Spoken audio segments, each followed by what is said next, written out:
Bom, muito boa tarde.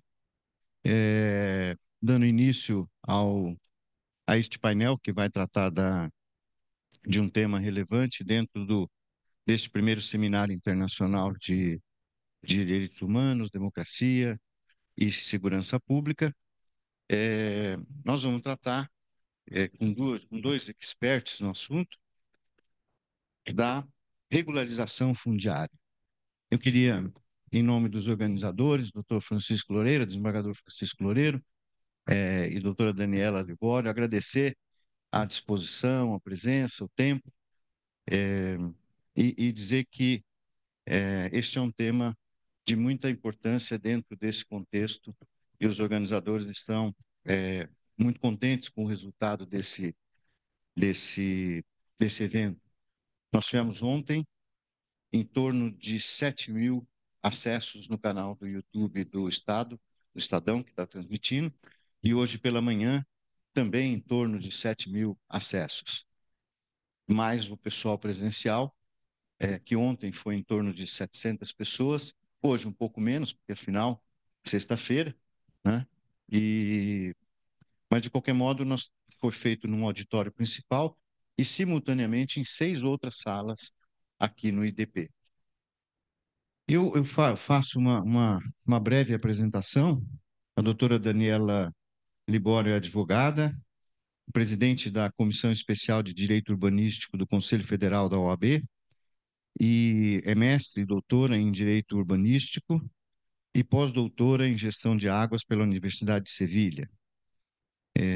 Há uma série de outros atributos, mas eu vou ficar nesse breve currículo. Desembargador Francisco Loureiro, bacharel em Direito pela USP, mestre em Direito Civil pela PUC, desembargador do Tribunal de Justiça de São Paulo, ex-diretor da Escola Paulista da Magistratura e atualmente corregedor-geral da Justiça do Estado de São Paulo.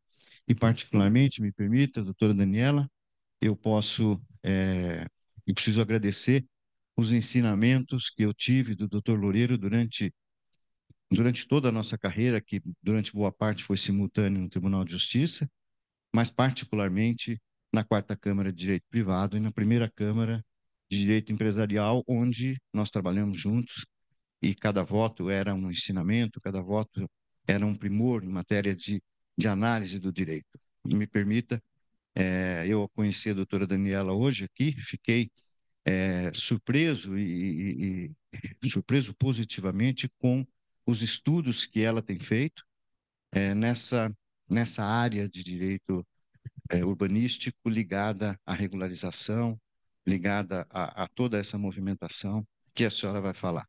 E não quero tomar mais tempo de todos, então, mais ou menos nós temos, num primeiro momento, em torno de 20 minutos para cada um dos palestrantes e depois uma palavra final ou alguma outra coisa, mas num primeiro momento, os dois falarão durante 20 minutos. E eu queria passar a palavra ao desembargador Francisco Loureiro para dar início a essa nossa apresentação. Desembargador Loureiro, muito obrigado de novo pela presença e tem a palavra.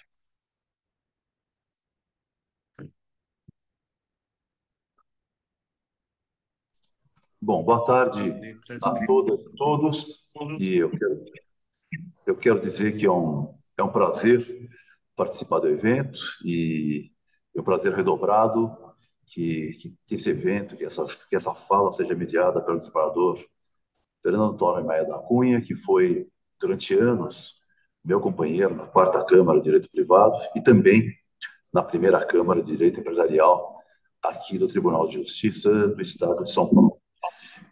Além de ser o meu amigo dileto de tantas décadas. E quero cumprimentar também a doutora Daniela Libório, da Comissão de Direito Urbanístico da Ordem dos Advogados do Brasil, a quem eu conheci esse ano, numa série de eventos que realizamos aqui no Tribunal de São Paulo, exatamente visando implantar ou apressar ou agilizar a REURB, ou seja, no projeto amplo de reurbanização dos espaços aqui de São Paulo. Bom, o tema de hoje é um tema importante, que é a reurbanização e a questão da segurança pública, ou a regulação fundiária e a segurança pública. E vamos lembrar que a regulação fundiária pode se dar na esfera rural ou na esfera urbana. E em ambas, eu não tenho dúvida nenhuma que a regularização fundiária ela é um elemento relevante para a diminuição da violência, quer rural, quer urbana. No que se refere à violência rural, basta ver que as áreas mais conturbadas em todo o país, e aqui no estado de São Paulo também, são aquelas áreas que têm uma desorganização fundiária. E qual a razão disso? A razão disso é que há um histórico de problemas da base fundiária no sistema registral brasileiro, que vem desde as ordenações filipinas, desde o velho Código Civil de 1916, e que, em alguns locais do país, ainda persistem. O fato é um só. Onde não há propriedade, onde não há título de propriedade, há posse. E a posse é fato. A posse, na verdade, é um comportamento, é uma conduta de quem age como dono. E, portanto, se a posse é fato, tem a posse aquele que domina fisicamente a coisa. Isso faz com que alguém se arrogue o direito de expulsar, de empurrar o outro para fora do imóvel rural e se apossar da coisa. Naqueles estados do país, em especial nos estados do norte do país, no Pico do Papagaio, em que eu tenho uma sobreposição de títulos, ou seja, eu tenho títulos de registro, um encavalado no outro, eu tenho vários andares de título registrado, o registro vale pouco, porque todo mundo tem registro. E quando todo mundo tem registro, o que vale é a posse. Isso gera uma série de conflitos fundiários em que as ações possessórias são usadas e muitas vezes o mais forte expulsa o mais fraco das suas terras, o que cria um ambiente propício para uma série de crimes relacionados à posse de terra e relacionados à grilagem de terra.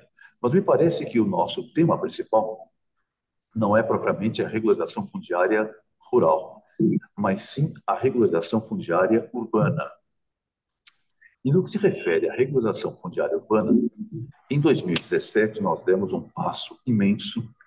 Foi editada uma lei, que é a Lei da REURB, a 13465 de 2017, e essa lei da REURB tirou a razão que muitos reclamavam, que faltava um instrumento jurídico para a regularização em massa dos imóveis urbanos que se encontravam sem registro, dos núcleos desorganizados, das favelas, dos cortiços, dos núcleos desorganizados em geral das grandes cidades. A REURB talvez seja a lei mais moderna, mais avançada que foi editada no Brasil em termos de direito imobiliário. Ela tem vários instrumentos absolutamente avançados à nossa disposição. E basta que nós usemos esses instrumentos para que possamos regularizar núcleos desorganizados, para que possamos regularizar favelas e outros núcleos desorganizados. O problema é que a aplicação da lei, que é excelente, ele esbarra em uma série de obstáculos. Quais obstáculos? Alguns obstáculos de natureza formal, porque realmente é muito difícil que um núcleo desorganizado, que em termos urbanísticos é um verdadeiro caos, basta nós entrarmos numa comunidade, aqui em São Paulo, no Rio de Janeiro, ou qualquer outra comunidade do Brasil, se nós andarmos dentro da comunidade, nós veremos vielas, vias públicas sem a largura mínima, casas construídas em áreas impróprias, quer em declives, quer em áreas sujeitas a enchentes e alagamentos. Veremos construções sempre irregulares, muitas vezes sobrepostas, ou seja, com 4, 5 andares, sem que haja, obviamente, ou sem que haja um laudo de segurança, ou seja, um caos.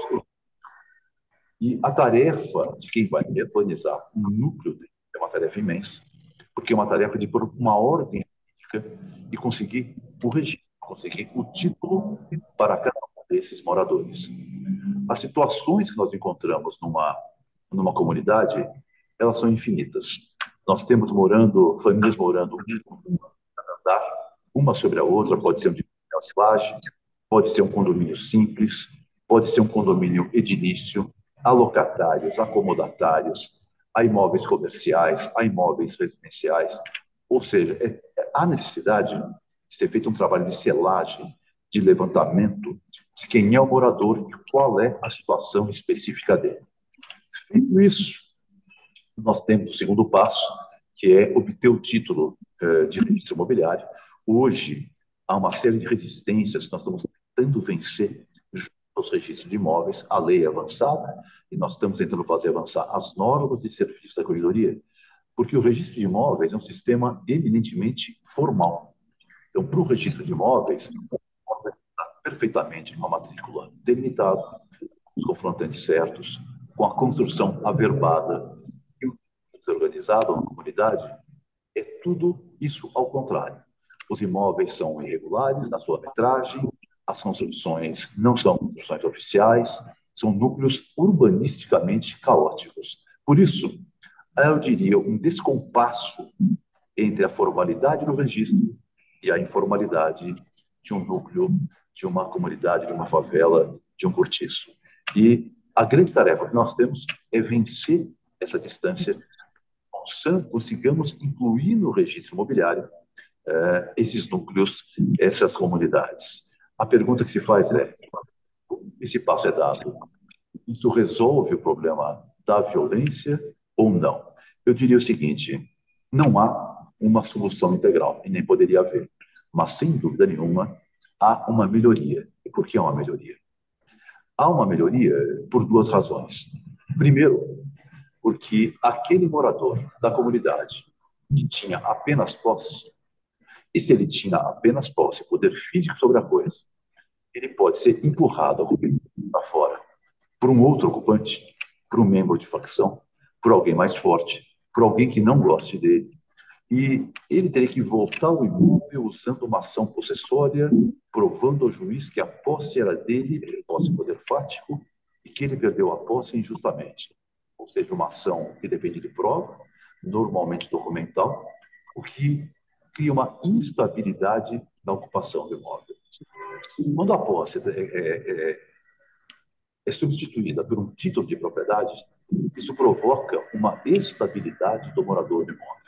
Ele passa a ser dono. Ainda que ele capaz, ainda que alguém de uma facção, ainda que alguém desaloje ele do imóvel, ele tem o título dominial.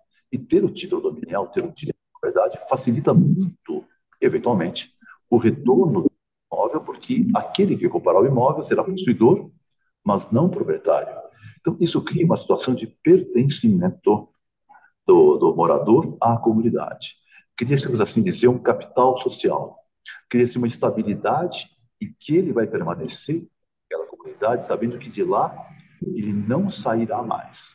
Isso provoca uma valorização do imóvel. E a lei da REURB é uma lei, como eu disse, muito avançada, e ela dispõe, determina que, especialmente nas REURBs S, são as REURBs sociais, destinadas à população de baixa renda, que a regularização fundiária, ou seja, a entrega de título de propriedade, ela não termina aí.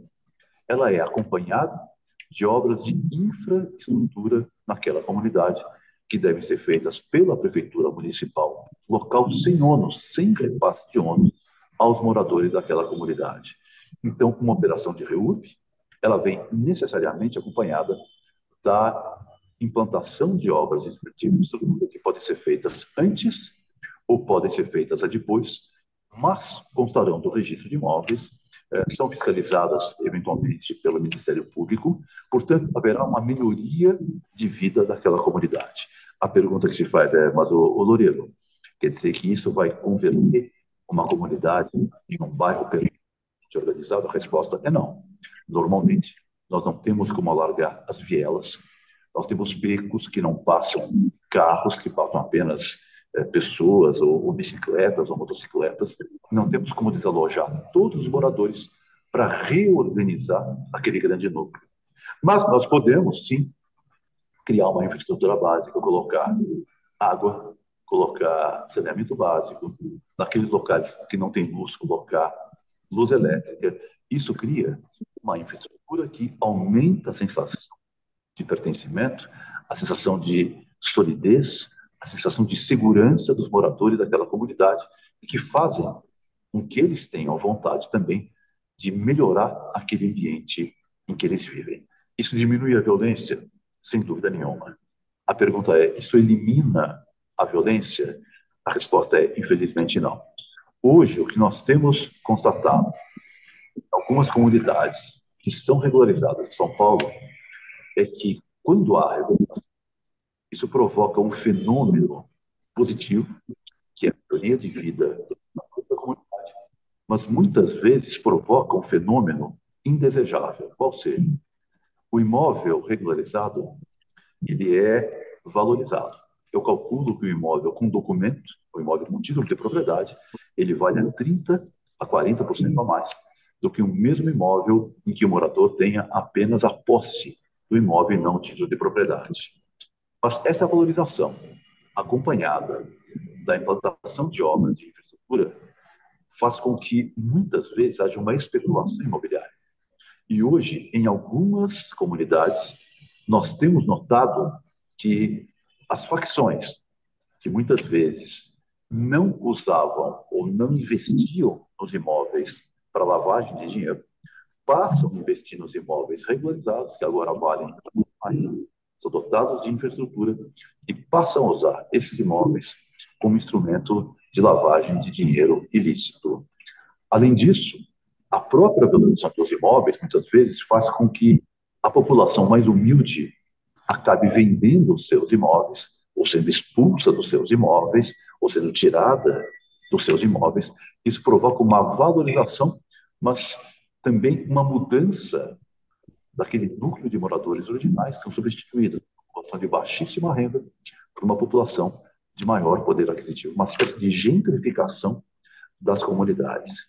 Esse é um fenômeno que tem que, ou que pode ser evitado quando a reurbanização de um núcleo desorganizado, ela vem acompanhada também da implantação de equipamentos públicos, da presença de delegacia de polícia, de creches, postos de saúde, para que o Estado ingresse naquela comunidade e dê suporte para que essa população, que antes vivia no núcleo comunitário, que hoje vive no núcleo maior, melhorado, mais valorizado, possa ainda ali permanecer.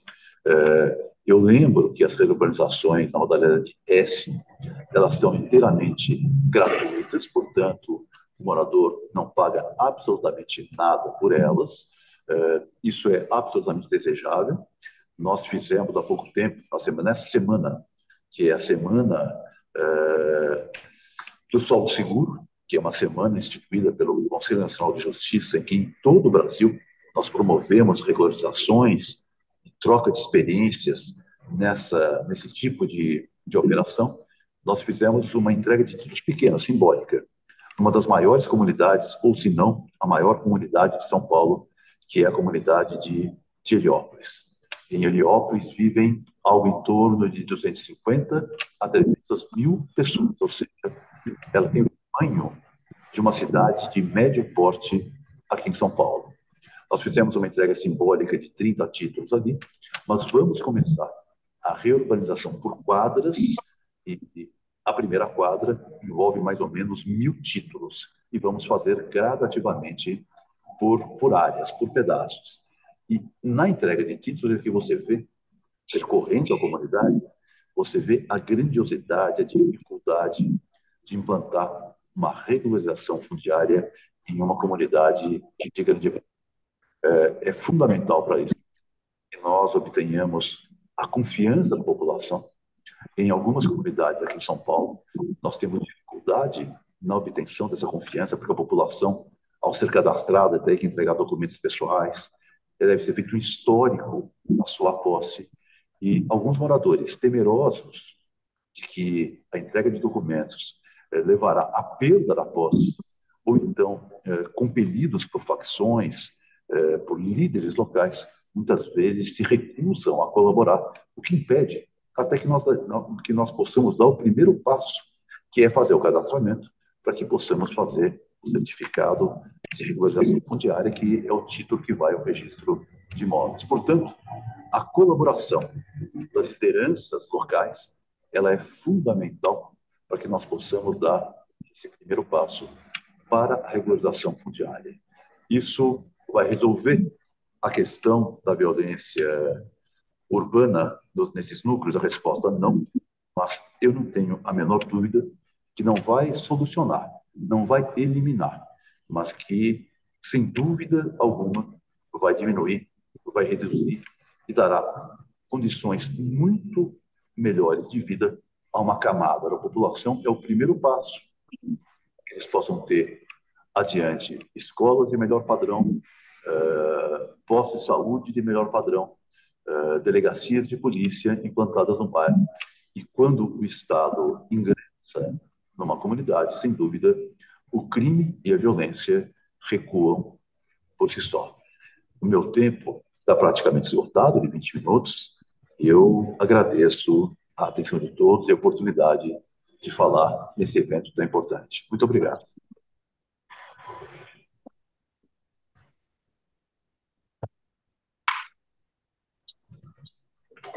Agradeço mais uma vez a participação do desembargador Francisco Loureiro, que, para quem chegou, é Corregedor-Geral da Justiça do Estado de São Paulo, e passo a palavra à doutora Daniela para sua exposição. Muito obrigada, doutor Fernando. Para mim é um motivo de muita alegria. Cumprimento a todas as pessoas presentes fisicamente e virtualmente. Para mim é motivo de muita alegria e honra compartilhar essa mesa, mesmo que à distância, com o doutor Loureiro, que fez aqui uma fala tão sensível e estratégica a respeito da REURB. E vou me propor a fazer outras camadas também, porque é um assunto bastante complexo, a complementar essa abordagem já tão importante do doutor Loureiro. E essa minha fala eu vou trazer na primeira parte um pouco de como chegamos até aqui, né? Quer dizer, como é esse estado de coisas que está aqui, e eu acho que é importante trazer fundamentos um pouco de contexto social, né?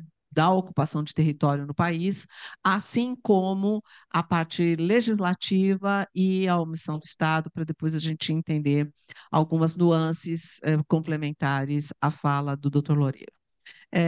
A apropriação de terras no país é uma apropriação por meio das autoridades e dos seus amigos, amigos do rei. Isso é histórico, o doutor Loureiro falou de uma forma também já inicial, mas sesmarias que viraram latifúndios num país em que no século XIX, com a extinção da abolição da escravatura, na verdade, faz uma situação de não ocupação de territórios, não houve uma destinação. Essas situações elas vão se perpetuando, quer dizer, óbvio que eu estou dando aqui grandes saltos de raciocínio, e num país que na década de 60 já se tornou urbano. Então, acho que esse é um ponto importante. Na década de 60, o Brasil já se tornou um país majoritariamente urbano. Para vocês terem um comparativo, o mundo só se tornou urbano, no sentido numérico, há 10 anos atrás. E o Brasil 50 anos antes. Então, o que significa isso? Migração campo-cidade de maneira extremamente acentuada, sem qualquer olhar de política pública ou do Estado de como as cidades estavam sendo ocupadas. Então, nesse sentido, um recorte estratégico é quem é que podia adquirir propriedades? Uma parcela muito pequena da sociedade. Então, quem tem capital para fazer aquisição de propriedade está se resolvendo de alguma forma, mas uma parte significativa da sociedade não consegue fazer uma apropriação de capital para aquisição de propriedade, e essas pessoas, então, elas vão já historicamente, desde o século XIX, Revolução Industrial e tudo mais, começa a fazer esse processo de periferização, que é uma marca que a gente não consegue se livrar. O processo de periferização é uma ocupação espontânea, né, das áreas que as pessoas conseguem estar porque elas não conseguem adquirir propriedades. Então, quais são esses lugares que a população ela vai ocupando? Ela vai ocupando as áreas que não estão ocupadas. Quais são as áreas não ocupadas? Essencialmente as áreas que depois vão se transformando áreas de proteção ambiental, porque ali não está essa propriedade sendo adquirida, né, pelo aqueles que conseguem adquirir. Então, em torno dos rios, dos riachos, áreas de proteção ambiental e tudo mais, e essas áreas elas vão se expandindo. O poder público simplesmente não toma conta disso. Na década de 70 faz conjuntos habitacionais, as famosas COABs, com a observação de que naquela época era uma relação de habitação. O que que é a relação de habitação? 4 paredes e um telhado. É isso. Tem que ter 4 paredes e um telhado. Não importa onde. E o Estado, ele acaba fazendo, quem vai fazendo as coabs, essencialmente os estados, não os municípios, mas os estados, vão fazendo conjuntos habitacionais em lugares absolutamente esdrúxulos, ermos, que não davam aí os outros acessos que hoje a gente fala de direito à cidade, né? De localização, de deslocamento, com todos os equipamentos e tudo mais. Então, São Paulo tem um caso clássico, que é a cidade de Tiradentes. Foi feito não sei lá onde, com um volume de predinhos, né, que virou um lugar absolutamente ali com uma dinâmica muito própria, mas seco, árido de vida, que não tinha mais nada além de 4 paredes e um telhado. As pessoas não são só 4 paredes e um telhado, a gente precisa mais do que isso, né?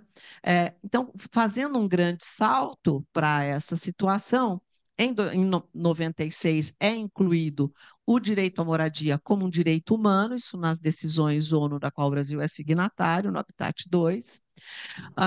E aí sai da ideia de habitação para a ideia de moradia. Moradia é contexto, habitação é texto. A habitação é a construção, precisamos dela, mas a moradia é mais que habitação, né? É o contexto e onde está essa habitação que vai viabilizar a vida dessa família, dessas pessoas, dessa comunidade, dentro daquele contexto urbano, já que majoritariamente urbano o mundo é. E é irreversível. A urbanização é irreversível. Enfim, então, com esse contexto de moradia a partir de 96, é feita emenda constitucional no Brasil, coloca direito à moradia, o artigo 6º da Constituição Federal é que faz ali um verdadeiro tratado de direito à cidade, apesar de ser o 182, que é o da política urbana, e com isso uma série de políticas acabam sendo feitas. Quando vem Minha Casa Minha Vida, que é um projeto que tenta colocar a ideia de moradia e não só de habitação, tem ali uma série de questões que vão acontecendo. É uma primeira iniciativa a romper o modelo Coab, né? Aprende-se muito com isto. Né? Um deles é que a mulher prioritariamente é a que vai ser titulada e não o homem. Por que isto? Porque há um triste histórico de abandono de lar dos maridos, companheiros, pais, e as mulheres, mães, avós, é que ficam como chefes de família. É só a exceção é que se o homem tiver o pátrio poder dos filhos, e aí a titulação fica com eles. Quando vem depois a lei da REURB em 2017, mantém essa questão da titulação para a questão de gênero, prioritariamente mulher, e também mantém a questão de moradia em forma de contexto, mas aí sai da ideia de ter que ficar construindo. Por quê? Porque as comunidades elas já estão alocadas nos tecidos urbanos, majoritariamente metropolitanos, né, de cidades agigantadas, que extrapolam o limite do município na ideia federativa. E com isso, esta ideia da REURB, né, da regularização fundiária, é olhar para aquele território que já está conformado com um modo de vida, que há uma percepção identitária, sim, exatamente, de onde essas pessoas vêm, como elas vivem, etc., e tentar transformar isto numa situação em que dê segurança jurídica de pós-propriedade, de legalização, e que não fiquem à mercê do tecido social, garantindo que hoje a gente fala direito à cidade. Só um recorte. A Lei 6766 de 79 criminalizava tudo que não fosse legalizado. Então, se tivesse uma ocupação, se tivesse um loteamento irregular, ou todas essas conformidades de ocupação espontânea, era criminalizado pela 6766 e os municípios não se sentiam à vontade para tentar organizar estas áreas, porque senão era crime contra a administração pública e poderia ter ações contra esse prefeito, esse gestor, esses vereadores que colocassem orçamento e política pública para tentar organizar, porque não foi aprovado previamente. E aí isso também fez com que as questões se agravassem. Então, quando vemos agora, né, então, da lei de 6766 de 79, e dá esse salto aí de 40 e 50 anos, a gente pega um estado de coisas caótico nesse sentido, e a lei da REURB-S é uma que tenta fazer todo esse enfrentamento nesse estado de coisas, não é, de ocupação espontânea agigantada, agravado pelo empobrecimento da população, que muitos se deslocam de unidades formais para esses ambientes de crescimento espontâneo. Também ainda alguma migração interna dentro do território nacional à busca de oportunidades, né? Então, centros metropolitanos são os que mais acabam por receber isto. E aí já há uma expertise nessa legislação, na 13465, 17, para tentar ver como é que a gente faz isso para não fazer o processo que o doutor Loureiro falou de gentrificação, de venda daquilo que eu já consegui, e aí eu vou para mais longe, né? E aí a questão também da apropriação por um crime organizado, por uma especulação imobiliária. Tudo isso a lei ali, ela tenta criar alguma base para criar uma estratégia de melhoria, qualificação dessa população e garantir direitos e acessos à cidade e uma alavancagem cidadã dessa população. Porque é sobre isso.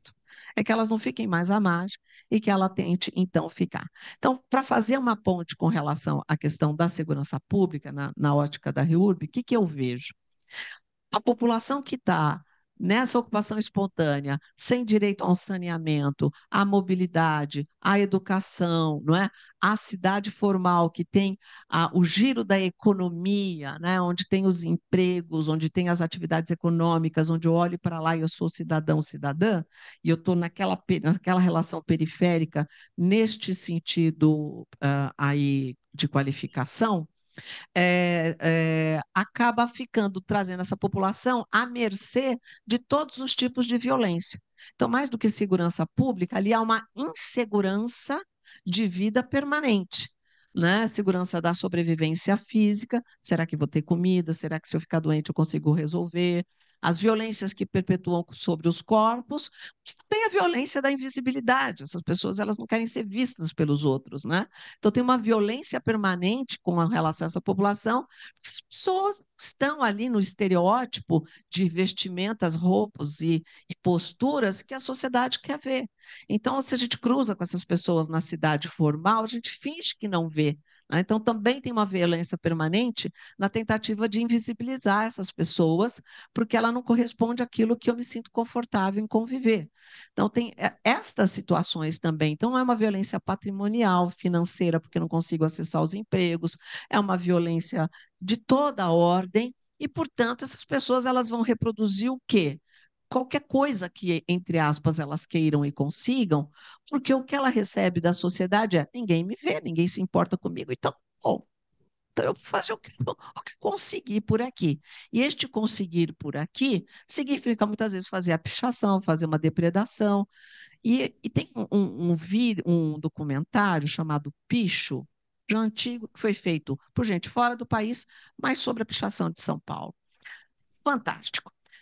E uma das frases que mais me pegou nesse documentário do Picho é assim: eu olho para as paredes, o pichador falava, eu olho para as paredes e eu vejo como se fossem os cadernos que eu nunca tive. Nossa, aquilo lá me desmontou inteira. Aquilo lá me desmontou inteira, porque assim, a cidade ali para ele era um palco de aprendizado, ensinamento e espontaneidade. Que não vou colocar aqui na juridicidade, é legal, ilegal, é patrimônio do outro. Não é sobre essa perspectiva. Se a gente quer que essas pessoas se tornem cidadãos produtivos que vão contribuir para uma sociedade melhor e que não sejam elementos do crime que perpetuam e agravam isso, nós temos que abrir portas para essas pessoas. E a REURB, a regularização fundiária, que na verdade é um instrumento guarda-chuva que guarda em si uma série de outros instrumentos urbanísticos, econômicos, ambientais, para poder organizar aquele território e trazer lá ponta final o certificado de regularização fundiária que vai dar a propriedade para aquela pessoa, mas aquilo é a ponta final de um processo, né, que vai garantir essa alavancagem de cidadania para fazer com que aquela pessoa se sinta parte. Porque, antes de mais nada, estas pessoas que estão ali dentro de um processo de REURB, elas precisam se sentir parte daquele processo que está acontecendo. Então, um desafio muito grande é fazer com que essa população se sinta uma comunidade, se entenda como tal e vá se empoderando dos elementos de cidadania. Eu coordeno uma regularização fundiária de 40 e tantas mil pessoas no extremo da Zona Leste de São Paulo. Há 6 anos, estamos indo para a fase final. Então, dá para fazer. É complexo, mas é possível. E aí, o que eu ouvi de uma senhora era: tudo que eu quero é ver o meu nome numa conta de água. Meu, sabe? Então, assim, a gente tem que sair do gabinete e entender essa realidade. Ela falou: o que eu quero é ver meu nome numa conta d'água. Eu quero pagar minha conta d'água. E aí nós conseguimos, naquele caso ali, desse projeto, mobilizar a Sabesp, um projeto com 400 milhões de dinheiro do BID, e fizeram o saneamento básico desse lugar, que chama Jardim Pantanal, uma parte do Jardim Pantanal, que terminou agora, recentemente, para poder ir, só que a gente faz oficina junto, para eles entenderem o que é essa conta d'água, que eles vão ter que começar a pagar, que não pode deixar de pagar, que não pode ter gato d'água, como é que não é, e etc, etc. Então, assim, nós temos que convidar essa população a participar ativamente do processo de REURB-S, para que elas abandonem uma memória de um inconsciente que existe ali historicamente, de que elas não fazem parte. Não é só fazer uma certificação. Né? Então, tem os elementos formais que nós, juristas, vamos lá nos debruçar, a melhorar, a fazer a lapidação, mas com eles, o essencial é eles se sentirem parte e irem se apropriando e saberem que eles têm direito à opinião, é a gostar e a não gostar, a querer, a não querer, não é? Porque não somos nós que sabemos o que é bom para eles. O que nós temos que oferecer são as ferramentas e os instrumentos para que eles efetivamente se sintam pertencentes a uma sociedade e que possam efetivamente contribuir com aquilo que eles acham que eles possam. Mas nós precisamos aumentar essas ferramentas de acesso, e uma delas é fazer com que esta comunidade, este lugar, esse direito de moradia, esse direito à cidadania, esse direito à cidade, seja realizado. Aí, entregar esta propriedade para o crime vai ficar numa hipótese muito mais diminuta. Eles entregarem aquela titulação para ir morar já não sei aonde, do lado do lixão, do lado do esgoto, não sei aonde. Se eles estão nessa sensação de pertencimento, com a conta d'água ali, olhando que daí se não tiver meu ponto de ônibus ali, eu só sei onde eu vou reclamar, qual é o meu projeto, se eu posso falar, como é, se eu faço parte disso, se eu entendo que eu tenho direito a ter uma opinião e que tem uma estrutura que me ouve, não é? Então, eu acho que a gente consegue visualizar esta alavancagem. Até porque faço parte disso e trabalho com isso, tenho visto o quanto isso é complexo, mas também o quanto isso é possível. E em acreditar que isso é possível. Então, a REURB-S pode ser um instrumento de liberar daquela insegurança permanente de produção de violência dessas ocupações espontâneas e nós passarmos a garantir para essa população que a segurança pública também é para elas e que elas podem fazer parte disso, absorvendo, então, um outro contexto. Nós temos que mostrar que isso é possível e acho que a REURB é um passo importante para isso. Era isso. Muito obrigada.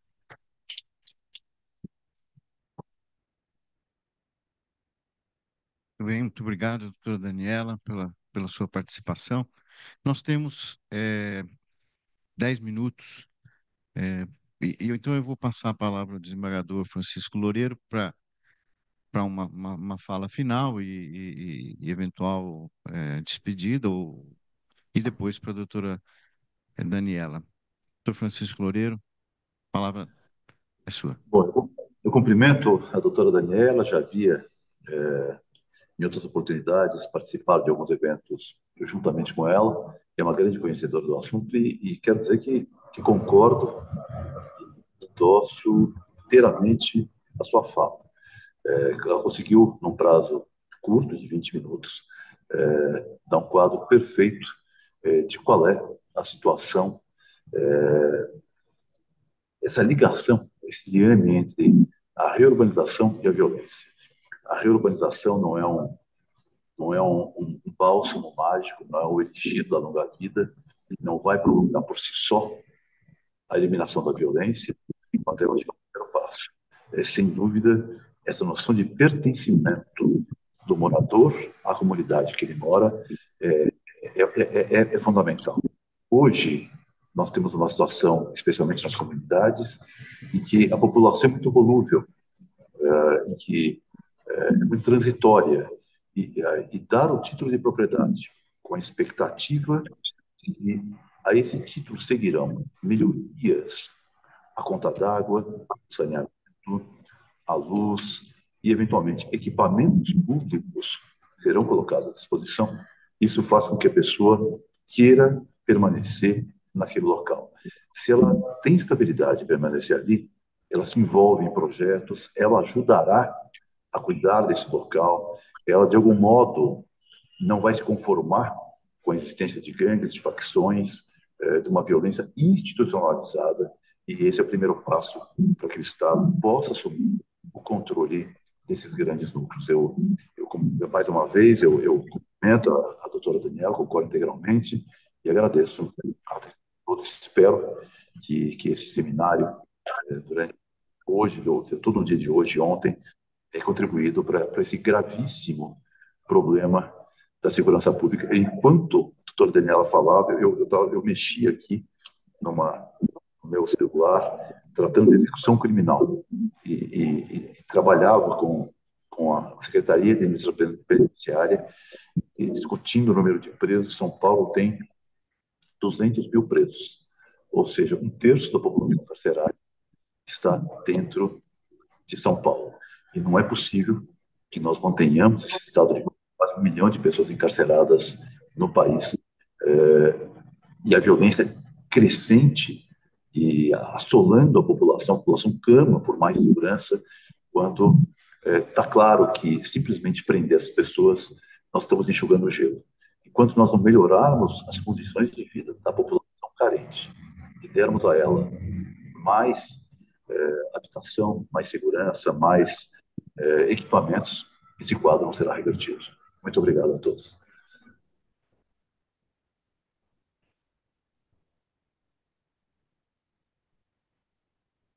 Bom, na verdade, só finalizando, né, essa sinergia de pensamento do que o Dr. Loureiro trouxe, né, e da forma que eu trouxe também para vocês, é só um reforço da ideia de que este é um debate que ele já está ampliado. Eu trabalho com isso há 30 anos e era um assunto para pouquíssimas pessoas, e, na verdade, o que eu ouvia é que esse não era nem um assunto jurídico, né, quando eu comecei a trabalhar com isso. Isso era falado pelos arquitetos e urbanistas, às vezes uns engenheiros, assistente social, mas isso não era um assunto do direito. Então, ver que esse assunto hoje ocupa esse espaço estratégico dentro de um evento que está trabalhando direitos humanos, segurança pública e democracia, que isso extrapola e que isso está dentro de tribunais de justiça, da magistratura, Ministério Público, advocacia e tantos outros operadores do direito interessados, mostra que efetivamente esse é um assunto que está estrategicamente numa pauta necessária, né, de enfrentamento, de evolução, e eu só posso ficar mais agradecida e feliz de que realmente está aqui junto, pensando e refletindo a esse assunto. Então, eu agradeço a oportunidade de fala mais uma vez ao Irê, ao Valfredo Vardi, e muito obrigada também, doutor Fernando, pela mediação. Muito obrigada.